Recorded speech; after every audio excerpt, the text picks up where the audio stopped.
Today's scripture comes from 2 Samuel chapter 13, verses 1 through 21. In the course of time, Amnon, son of David, fell in love with Tamar, the beautiful sister of Absalom, son of David. Amnon became so obsessed with his sister Tamar that he made himself ill. She was a virgin, and it seemed impossible for him to do anything to her. Now Amnon had an advisor named Jonadab, son of Shimea, David's brother. Jonadab was a very shrewd man. He asked Amnon, "Why do you, the king's son, look so haggard morning after morning? Won't you tell me?" Amnon said to him, "I'm in love with Tamar, my brother Absalom's sister." "Go to bed and pretend to be ill," Jonadab said. "When your father comes to see you, say to him, 'I would like my sister Tamar to come and give me something to eat. Let her prepare the food in my sight, so I may watch her and then eat it from her hand.'" So Amnon lay down and pretended to be ill. When the king came to see him, Amnon said to him, "I would like my sister Tamar to come and make some special bread in my sight, so I may eat from her hand." David sent word to Tamar at the palace, "Go to the house of your brother Amnon and prepare some food for him." So Tamar went to the house of her brother Amnon, who was lying down. She took some dough, kneaded it, made the bread in his sight, and baked it. Then she took the pan and served him the bread, but he refused to eat. "Send everyone out of here," Amnon said. So everyone left him. Then Amnon said to Tamar, "Bring the food here into my bedroom so I may eat from your hand."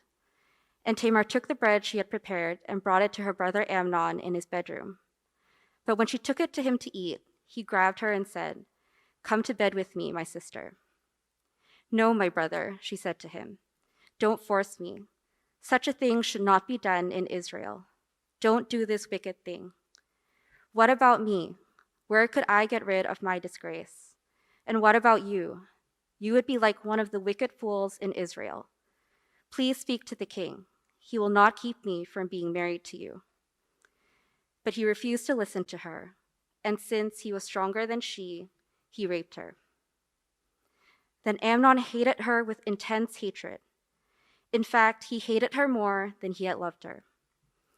Amnon said to her, "Get up and get out." "No," she said to him. "Sending me away would be a greater wrong than what you have already done to me." But he refused to listen to her. He called his personal servant and said, "Get this woman out of my sight and bolt the door after her." So his servant put her out and bolted the door after her. She was wearing an ornate robe, for this was the kind of garment the virgin daughters of the king wore. Tamar put ashes on her head and tore the ornate robe she was wearing. She put her hands on her head and went away, weeping aloud as she went. Her brother Absalom said to her, "Has that Amnon your brother been with you? Be quiet for now, my sister. He is your brother. Don't take this thing to heart." And Tamar lived in her brother Absalom's house, a desolate woman. When King David heard all this, he was furious. The grass withers and the flowers fade, but the word of our God endures forever.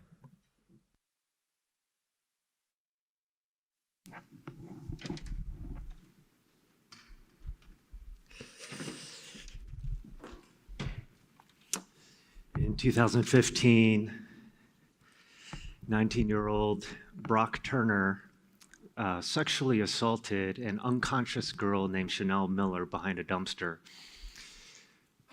Fortunately, 2 graduate students saw what was taking place, and they stopped him and held Turner down and waited for the police to arrive.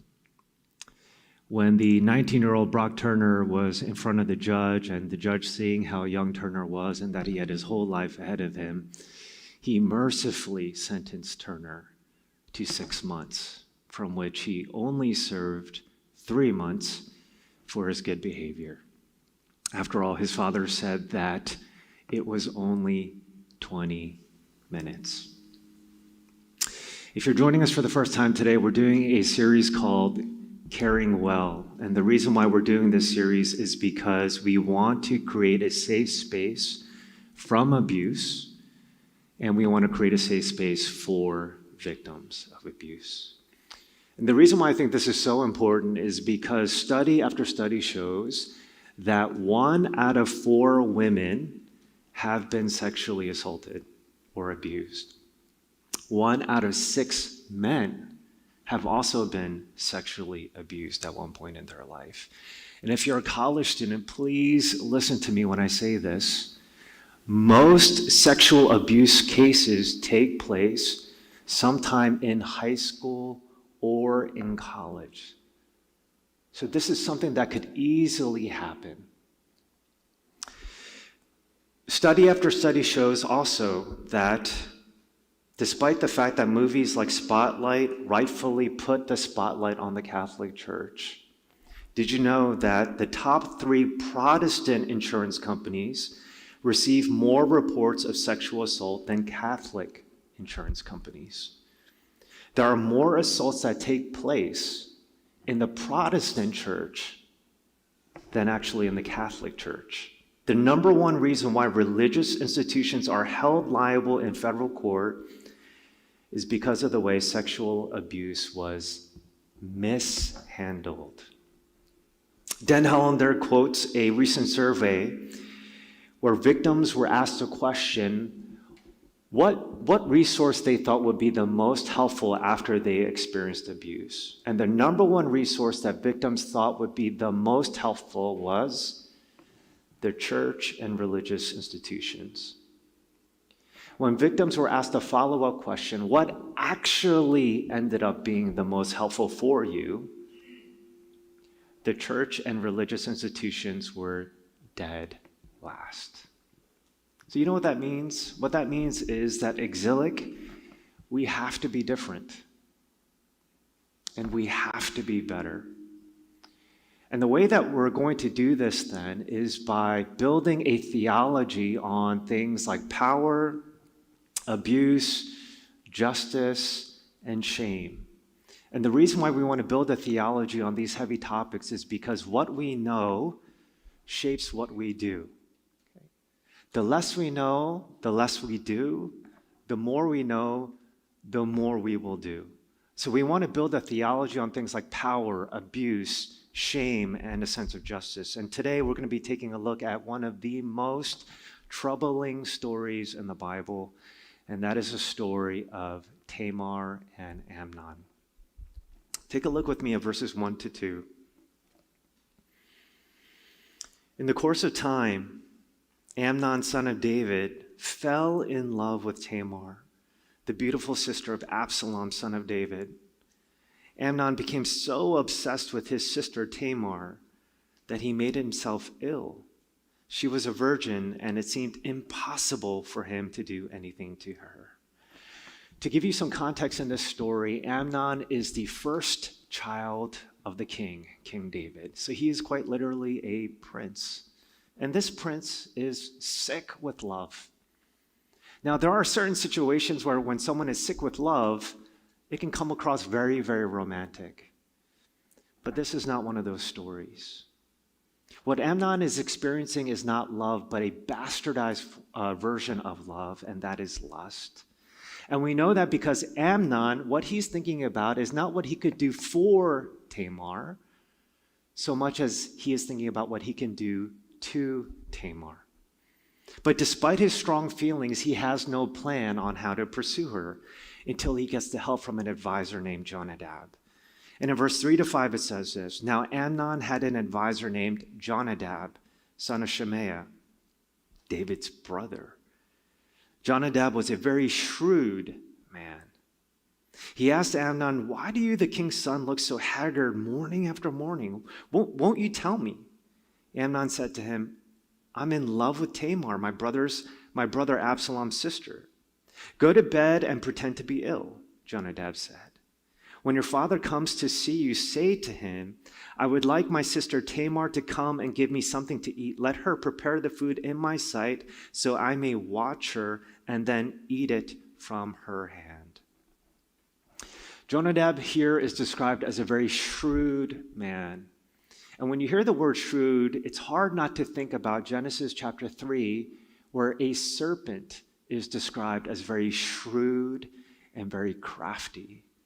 And just as the serpent tempts and deceives Adam and Eve to eat this forbidden fruit, Jonadab here slithers onto the scene like a serpent and he tempts and deceives Amnon to eat the forbidden fruit, Tamar.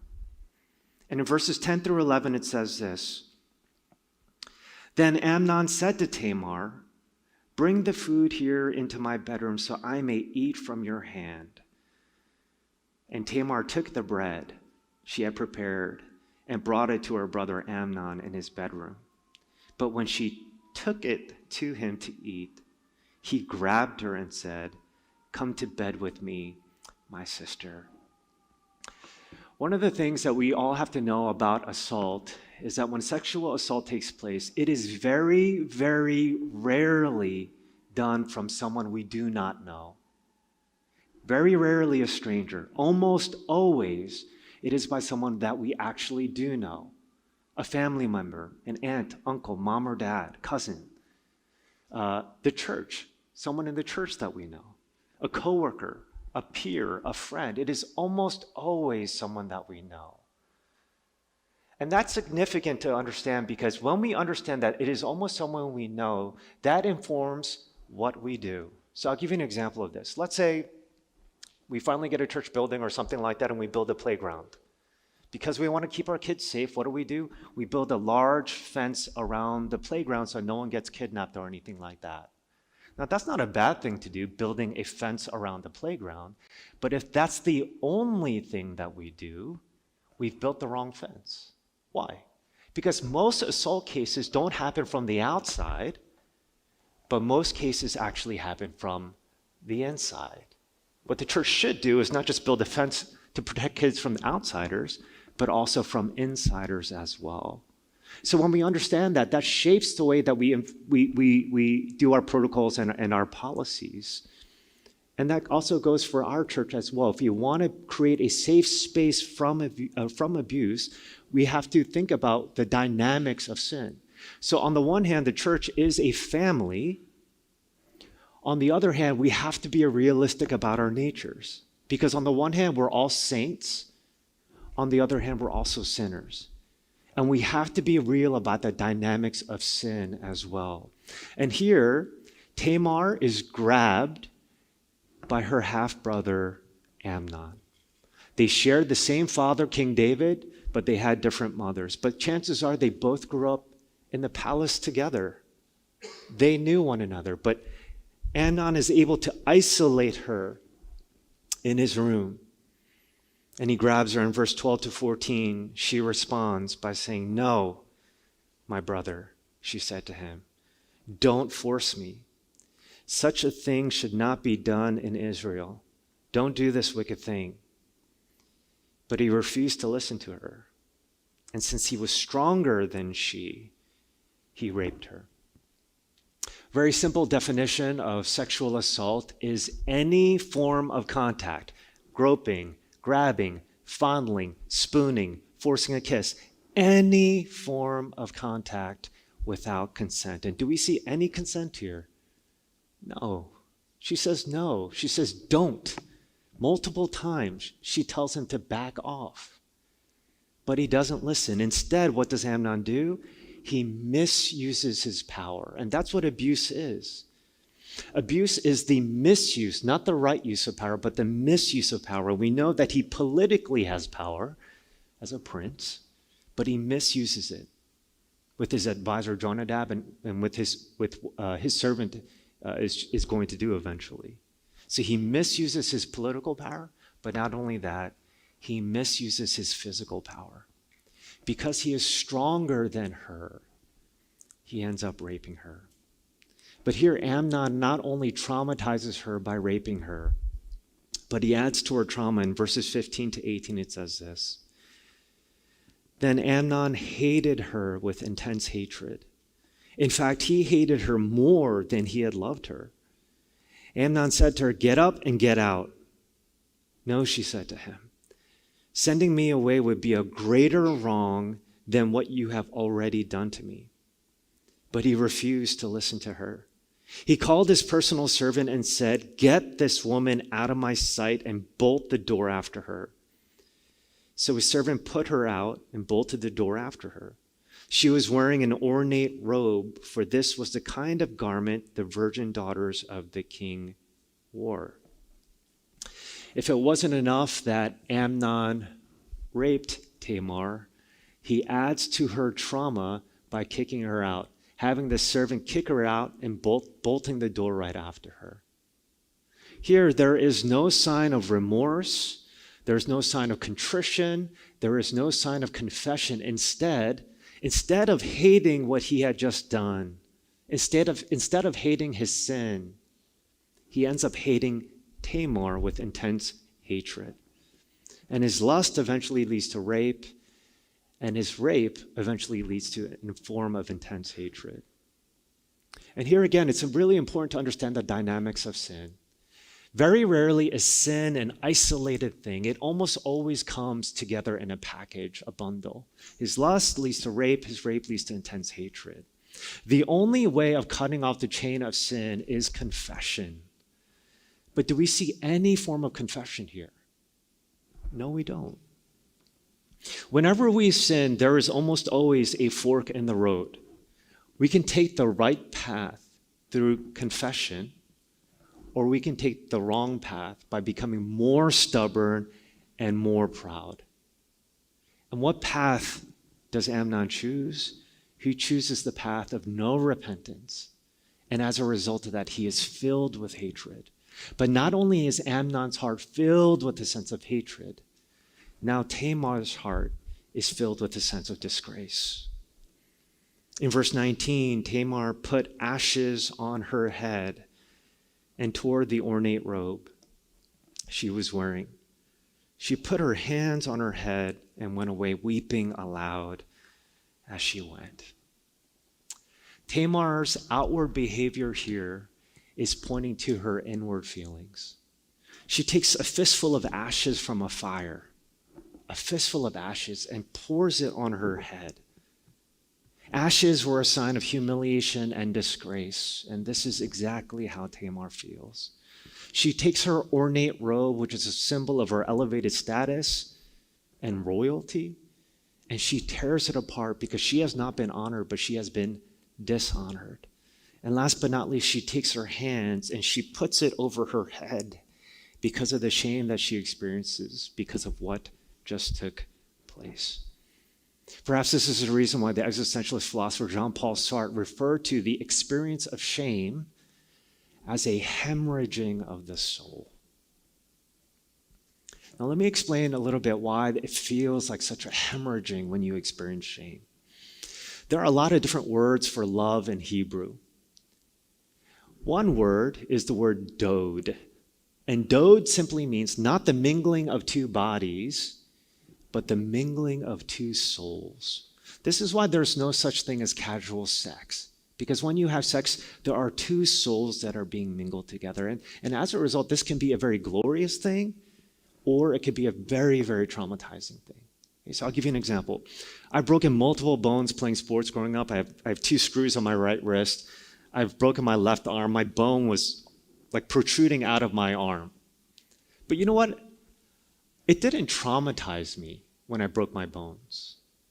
Now talk to a victim of sexual assault. Why do they always feel traumatized? It's not because their bones were broken, but it's because their souls were touched. And not in the right way, but in the wrong way. Compared to other trauma victims, sexual assault victims have the most extensive and long-term impact on their life. Rachel Denhollander says, compared to peers who have suffered trauma in other forms. Again, this is not compared to other people, but this is compared to other trauma victims. Sexual assault victims are 3 times more likely to suffer from depression, 6 times more likely to suffer from PTSD, 13 times more likely to abuse alcohol, 26 more times likely to abuse drugs, 4 times more likely to commit suicide. And actually, the stats go on and on and on about the repercussions of this. This is why in verse 13, Tamar responds by saying, "What about me? Where could I get rid of my disgrace?" This is a pivotal moment in the story of Tamar. And the reason why I say this juncture is a pivotal moment in the story of Tamar is because a victim's ability to heal is definitively linked to the amount of care they receive when they disclose what happened to them. Let me say that again. A victim's ability to heal is definitively linked to the amount of care they receive when they disclose what happened to them. This is a pivotal moment in Tamar's life. So what is the kind of care Tamar receives when she discloses to her brother Absalom what took place? Verse 20. Her brother Absalom said to her, "Has that Amnon your brother been with you? Be quiet for now, my sister. He is your brother. Don't take this thing to heart."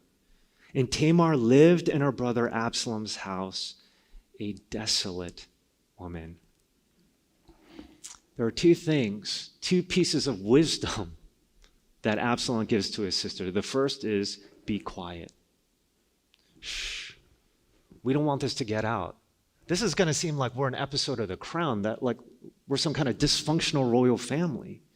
We don't want people to know this. And you know what? Similarly, oftentimes when churches experience abuse of some type, what do churches often tend to do? They silence the victim. We don't want people to know that we have like predators in our church and that this is not a safe space. And so they tell the victims to be quiet. The second thing that takes place is not only does he tell her to be quiet, what does he tell her? Don't take this thing to heart. It's not that big of a deal. Don't take this too personally. And when Absalom is doing this, what is he saying to his sister Tamar? What happened to you is actually not that big of a deal. Now, I think that Absalom, Tamar's brother, has the best of intentions. And what we do know is that Absalom is actually filled with rage and fury, so much so that 2 years later, he would actually go on to murder Amnon for what he did to his sister. But look at the counsel that he's giving to Tamar. It's not about revenge, but look at the wisdom that he gives to her. He tells her to be quiet and that this is not a big deal. This is the kind of care that Tamar is receiving, when in fact, what she really should have received, the kind of care and counsel she should have received is this: tell your story. One of the most cathartic things that a victim can do is actually tell their story so they're not repressing it inside. But secondly, not only telling their story and giving them the freedom to do so, but also not minimizing what they went through. That what the victim just went through is straight from the depths of hell. That this is not right. And that I'm willing to stand by you because of what you're going through, that you don't have to be alone. And what happened to you is very much a wicked thing. But this is not the only type of care that Tamar receives. In verse 21, when King David, her father, heard all this, he was furious. Now here, David has the right reaction, but he has the wrong response. Because does David at any point confront his own son Amnon for what he did? No. Does he fire Jonadab for the type of counsel that he gives to his son Amnon? No, he doesn't. Does he comfort Tamar, his own daughter, because of what she went through? No, he does not. He has the right reaction, but he is passive in the face of evil. The total wrong response. And maybe it's because when David looks at his own life, he feels like a hypocrite because of his own sexual promiscuity and raping someone else. But what we do know is that this king has a sense of justice, but he does nothing with it. Rachel Denhollander says, if you treat wickedness as less wicked than God himself treats it, you are not accurately representing your Redeemer. And the survivor who intrinsically feels the depths of the evil that was done to them is left with a God who isn't trustworthy because he doesn't care very much, because that's what you've shown them. So where can victims of assault then find a sense of justice? Where can they be rid of their disgrace that they feel? Where can their shame be lifted up? Where? Well, if there's nothing that you remember from this sermon, please remember this. What inevitably destroys a person's life is not what happens to them. It's not the event. What destroys a person's life is the meaning they attach to the event. There's a difference between the event itself and the meaning we attach to the event. This is why two people can experience the exact same thing. One person's restored, the other person never recovers. Why is that? It's because of the meaning that they attach to the event. So here's one story or one meaning for why we understand the things that happen to us.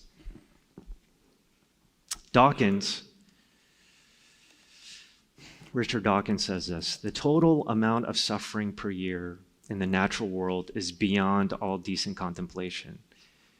During the minute that it takes me to compose this sentence, thousands of animals are being eaten alive. Many others are running for their lives, whimpering with fear. Others are slowly being devoured from within by rasping parasites.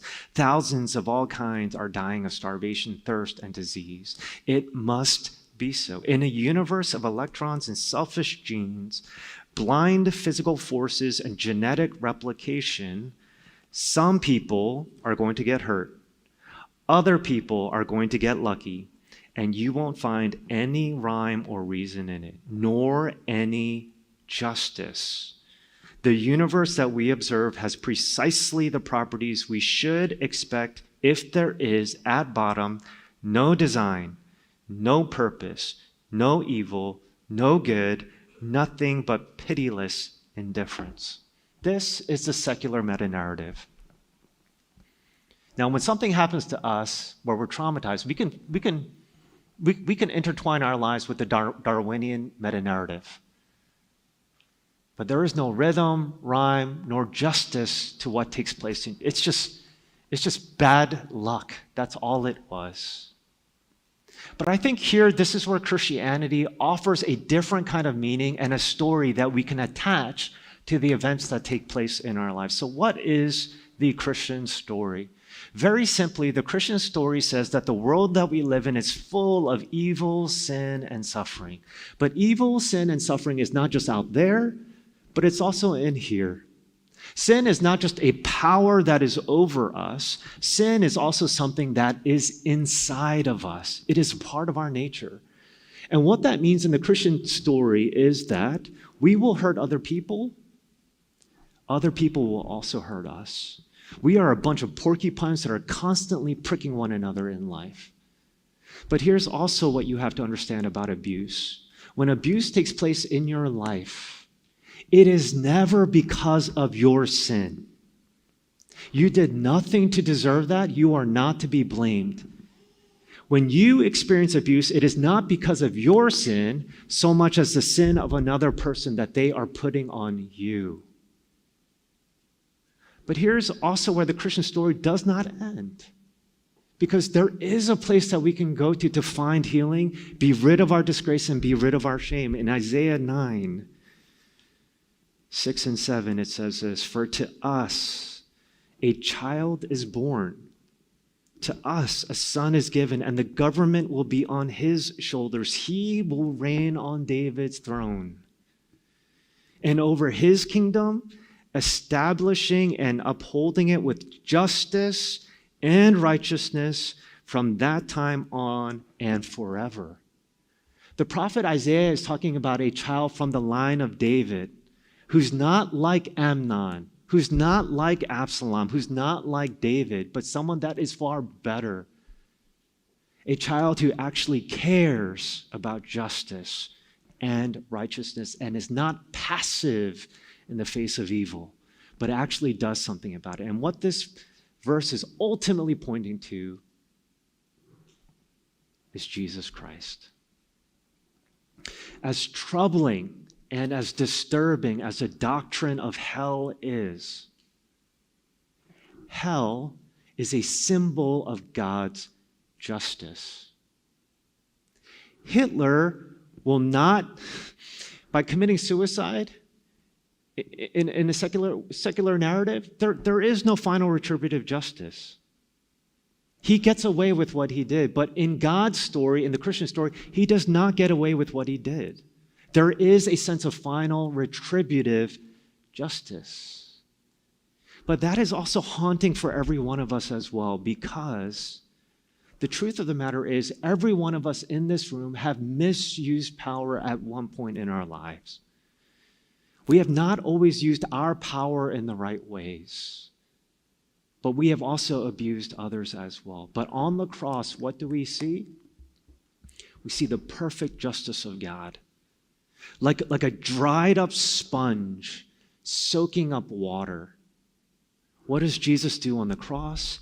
He soaks up the wrath and justice of God that we deserve. He soaks it all up. Because when there is sin, someone has to pay. There must be a sense of justice. And because God is perfect and the supreme judge and holy, someone has to pay. And who do we see paying for it on the cross? It is none other than Jesus himself, absorbing the wrath of God, hell in all of our place. But what we also see on the cross is not only justice being assuaged and being satisfied, but what we also see is forgiveness as well. Because the person paying for our sins, all of our sins, is none other than Jesus himself. But on the cross, we not only see justice being satisfied, the forgiveness and grace for all of our sins, but what we also see is hope for the disgrace and the shame that we feel. On the cross, Jesus lifts up our chin and says that it will be okay.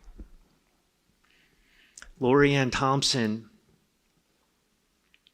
also a victim of sexual abuse, says, grabbed at night, betrayed by friends, falsely accused, stripped, beat mercilessly, publicly humiliated, mocked, forced to carry a crushing load, publicly hung, casting bets for his garment, sealed into silence. Sounds familiar. In many ways, what Jesus Christ has gone through is what also a lot of victims of assault feel like. And I think there's a lot of power in what Jesus has experienced because he knows what it's like to be in your shoes as well.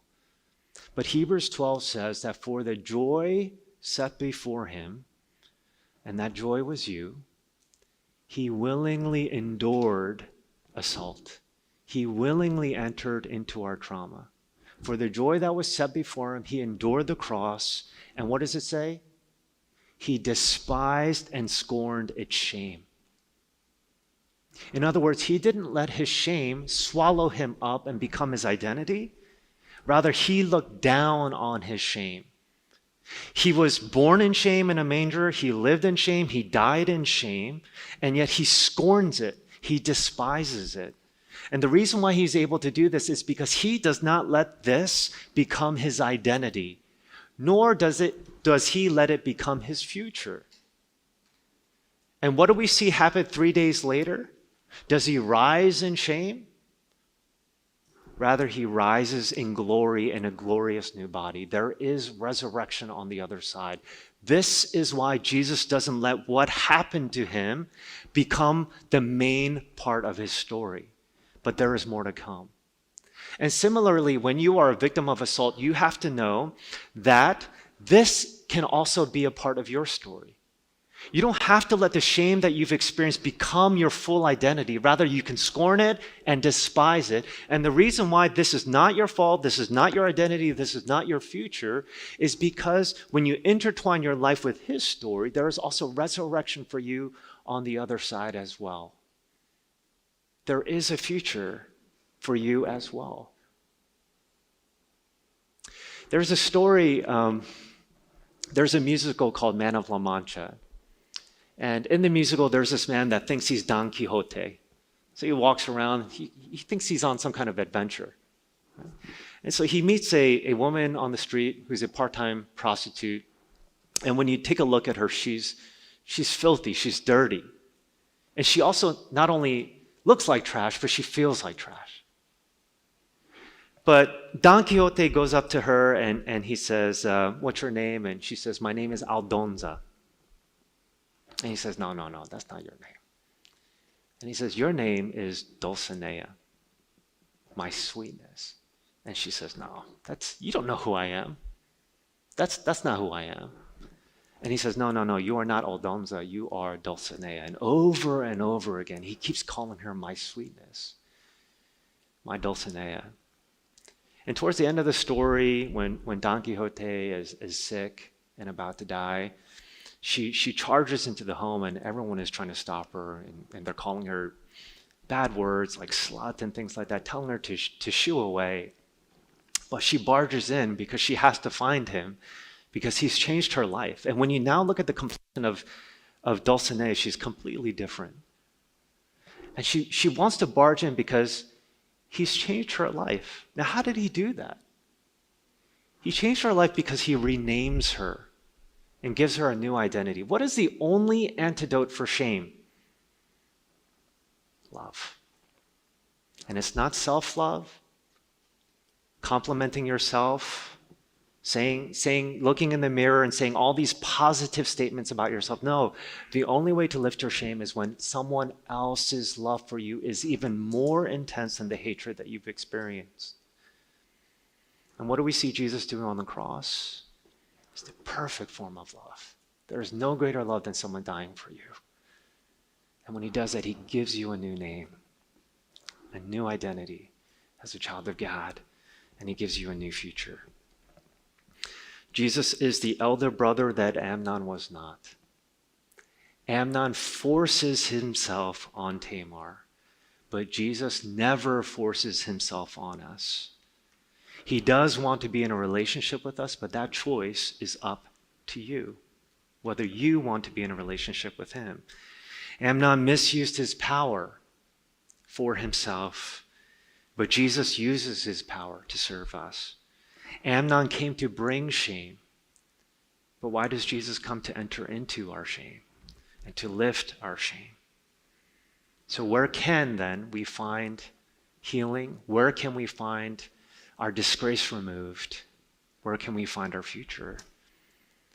And I firmly believe that it is only when we intertwine our story with a greater story about who we are and what our future looks like that we can be healed, and it is found in none other than Jesus himself. But the question is this: what story are you going to intertwine your life with? Is it just one of shame? Is it just one of trauma? Or can there be healing and good news on the other side? I believe it can, but it is only to the degree that you intertwine your story with his. Let me just close by saying we want our church to be a safe space from abuse. We want our church to be a safe space for victims. But that can only happen when we build a theology on abuse, power, justice, and shame so that it can inform our policies and our protocols going forward. Most churches today are safe spaces not for victims, but they're actually safe spaces for predators. And that is something that needs to change, including in our own church as well.